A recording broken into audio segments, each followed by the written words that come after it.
"지속 가능성은 어떻게 하면 높아질 수 있나요?" 라는 질문 받으시면 여러분 어떠실 것 같아요? 이게 어떤 북토크에 갔을 때 제가 받았던 질문이고, 그날 이제 발표 형식의 토크를 다 마치고 한 서너 번째쯤에 나온 질문이었거든요. 제가 원래 질문 받는 거 되게 좋아하는 그 스타일이에요. 그래서 그날 막 여러 가지 질문을 막 받으면서 막 또 재밌게 막 대답하고 "이러신가요? 저러신가요?" 막 토크를 하고 막 딱 그 질문을 이제 사전 질문 받아 가지고 하나씩 넘기면서 보면서 하는 거였는데, 얼음이 돼 가지고 문장을 계속 읽어 봤던 것 같아요. 분위기 되게 안 좋죠. 이렇게 공백. 말 끊겨 가지고 다 나만 쳐다보고 있고. 그런 환경에서는 진짜 그 몇 분이 굉장히 억겁의 세월이잖아요. 그리고 정말 사죄를 한 다음에 제가 그 "답을 찾아오겠다. 지금 나는 이걸 대답을 못 하겠다."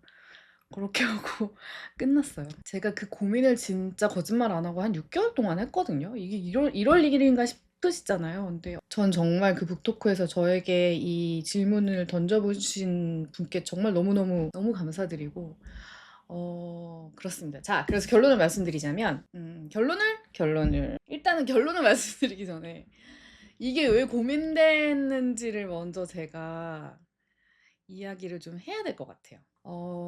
제가 고민이 됐던 이유가 뭐냐면 이 질문을 어떻게 이해를 해야 되지?'라는 부분이었거든요. 지속 가능성을 높인다. 지속 가능성을 높인다. 이게 계속 머리에서 맴도는 거예요. '그게 말이 되나? 지속 가능성을 어떻게 높이지?' 지속 가능성이라는 거는 뭔가가 계속 오랫동안 계속 가는 능력이잖아요. 계속되는 능력. 계속되는 성질. 그것이 지속 가능성인데 그거를 왜 높이려고 하지?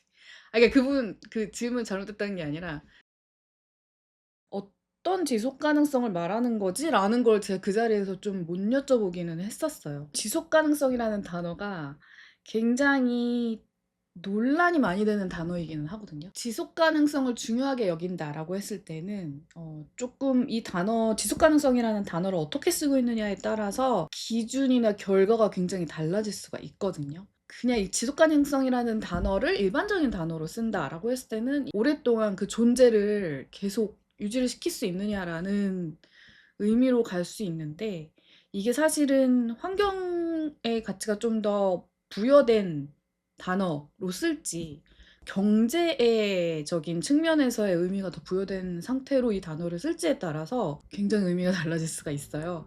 그래서 그런 의미에서 "어떤 거에 좀 더 이 질문을 포커스하셨나요?"라고 제가 물어봤어야 됐지만, 어쨌든 그 자리에서는 제가 패닉이 돼 가지고 그것까지 물어보지는 못했었는데, 지속 가능성 (sustainability)라는 것이 지탱하다, 버티다 이런 뜻을 어원으로 하는 단어인데, 이것을 환경적인 측면에서 봤을 때는 자연이 그 자체로 살아갈 수 있는 그 능력 범위 안에서 무언가가 뭐 사업이든 활동이든 이런 것들이 영위되어야 한다라는 그 엄격한 기준을 가지고 있는 것이고,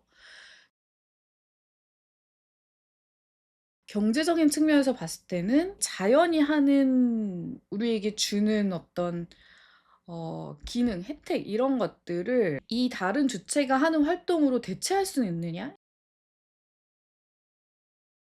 이런 이야기의 논의가 벌어져 왔거든요. 그래서 그런 측면에서 봤을 때는 정말 자연이라는 것을 어떻게 바라보느냐까지도 이게 토론이 벌어질 수 있는 그런 상황이라서, 저는 사실은 지속 가능성 그냥 그 말 자체로 오랫동안 계속될 수 있는 사업을 만들 수 있으려면 어떻게 해야 되나요?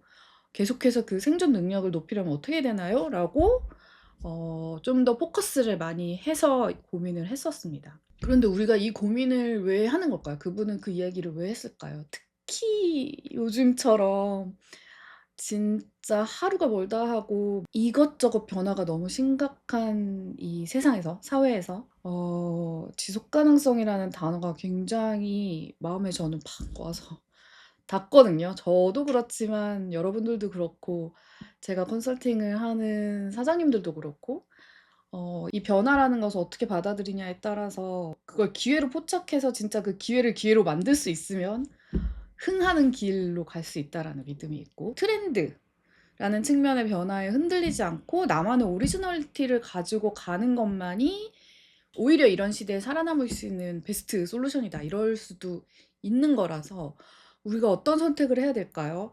이 지속 가능성, 지속 가능한 어떤 사업, 지속 가능한 브랜드를 하기 위해서는 무엇을 정말 신경을 써야 할까요? 라는 측면으로 점점 더 받아들여졌고 그 당시에도 그런 고민을 했었던 것 같아요. 그리고 살아남기 위해서는 이 둘 다 해야 되지 않을까? 막 이런 고민을 하게 되죠. 내 것도 있고 트렌드도 타야 될 것 같고 이거 둘 다 내가 몸이 두 쪽을 내서라도 해야 하지 않을까? 이런 고민과 노력과 시도를 막 하죠. 합니다. 저도 합니다. 그래서 좀 진지하게 이 질문을 좀 뜯어보자면 지속 가능성을 높이려면 어떻게 해야 하나요? 라는 것은 두 파트로 나눠져 있는 것 같아요. 지속 가능성은 한 파트, 높이려면 어떻게 해야 되나요? 한 파트라고 저는 생각을 하는데요. 지속 가능성이라는 것을 그래프로 그리면 이렇게 쭉 가는 직선이잖아요. 근데 높인다라는 것은 올라가는 상승선이죠. 그렇게 되었을 때 저는 이 질문을 두 가지 질문으로 다시 돌려드리고 싶어요. 첫 번째는 무엇을 지속하시고 싶으신가요? 두 번째는 무엇을 높이시고 싶으신가요? 이렇게 두 가지 질문입니다. 그 두 부분으로 나눠서 생각을 해보니까 오히려 굉장히 브랜딩적인 질문이고 굉장히 명확하게 사업을 바라볼 수 있는 관점을 주더라고요. 이 질문은 오리지널리티와 트렌드에 대한 질문이기도 한 것 같아요.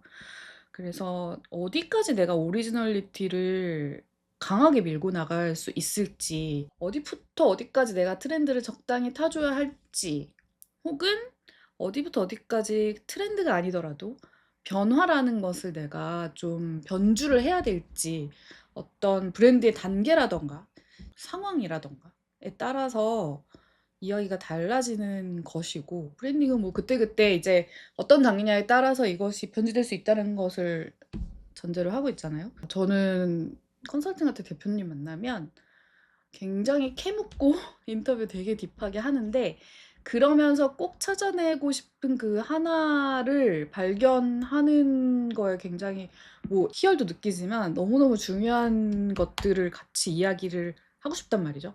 그래서 그것이 오리지널리티가 되는 것이고 그 밖의 것들은 충분히 얼마든지 다 바뀌어도 되고 뭐 본인이 뭔가 실수를 해서 이 부분은 되게 구려져도 되고요. 그런 시도를 통해서 얼마든지 당신이 이 오리지널리티라는 것을 잘 키워갈 수 있다면 다른 어떤 변화들은 충분히 모두 수용 가능한 것이다라는 말씀을 항상 드리거든요. 왜냐하면 브랜딩이라고 하면 일관성이라는 이야기 많이 하잖아요. 그래서 일관성이라는 것이 너무 A부터 G까지 다 어떤 룰을 가지고 법전처럼 안 하면 안 되고 이렇게 돼버리면 특히 요즘 같은 시대에, 특히 요즘같이 생존이 중요한 시대에, 특히 요즘같이 이렇게 변화가 심한 시대에 그런 보수적인 브랜드 운영이라는 것이 얼마나 생존에 도움이 될까라는 생각을 많이 하곤 합니다. 그래서 지속 가능성을 높일 수 있는, 지속 가능성이 점점 높아지는, 생존 가능성이 점점 높아지는, 그리고 나만의 브랜드를 점점 계속 잘 지킬 수 있는 그런 브랜드를 만들고 싶으신 분들이라면 이 질문을 두 개를 꼭 나눠서 나는 이거는 죽었다 깨나도 가져가야겠어 라는 지속하고 싶어 하는 그런 가치. 그리고 나머지는 그럼 뭐 이런 측면에서 여러 가지 시도를 좀 해보고 싶어. 이번 시즌에는 양적인 걸 늘리고 싶어. 이번 시즌에는 퀄리티를 높이고 싶어. 뭐 그런 질문들을, 시도들을, 상상들을 한번 해보셨으면 좋겠습니다. 그래서 여기서 그렇다면 그것을 어떻게 한번 실제로 실천해 볼 수 있을까라는 것을 생각해 보면 여러분들이 골든 서클이라는 걸 한번 그려보셨으면 좋겠는데요. 골든 서클이라는 것은 브랜딩 마케팅 관심 있으시면 한 번쯤은 들어보셨을 수도 있고 처음 들어보셨을 수도 있는데 사이먼 시넥이라는 분이 만든 이야기고요. 3개의 동심원이 있어요. 가운데 Y라는 글자가 있어요. 맨 마지막에 what이라는 글자가 있고 가운데 how라는 글자가 들어가 있습니다. Y에서 시작하는 것이다 라는 것을 설명하는 서클이에요. 모든 일이 Y에서 시작된다. 왜 그거 왜 해야 돼? 왜 하고 싶어? 왜 이거지? 라는 것에서 모든 브랜드와 사업이 시작되어야 마땅하다. 그래야 잘 된다. 뭘 팔아야지? 이거 어떤 전략으로 팔아야지? 이런 것들은 Y가 만들어준다는 거죠. Y가 있으면 how랑 what, 전략과 제품은 저절로 만들어지기도 하고 얼마든지 충분히 변화할 수 있는 항목인 거죠. 시대에 따라서, 나의 인생에 따라서. 어떤 내가 예측했던 고객의 유형이 아니야. 내가 예측했던 어떤 흐름이 아니야. 반응이 이게 아니야. 이런 것들이 있잖아요. 그런 것들을 충분히 스트레스 받지 말고 계속해서 변화를 줄 수 있어도 된다. 당신은 Y만 지켜라. 그 이야기를 골든서클이 하고 있거든요. 테드 걸어드릴 테니까 한번 보시고요. 여러분의 Y는 무엇인지 한번 생각을 해보셨으면 좋겠어요. 저요? 나의 Y. 저의 Y는 Y. 저의 이 유튜브의 Y는 뭔지 아세요? 여러분이 직접 브랜딩을 다 하셨으면 좋겠어요. 브랜딩은 당사자가 직접 하는 것이 가장 멋지다. 최고의 결과가 나올 수 있다. 라고 믿어 의심치 않습니다.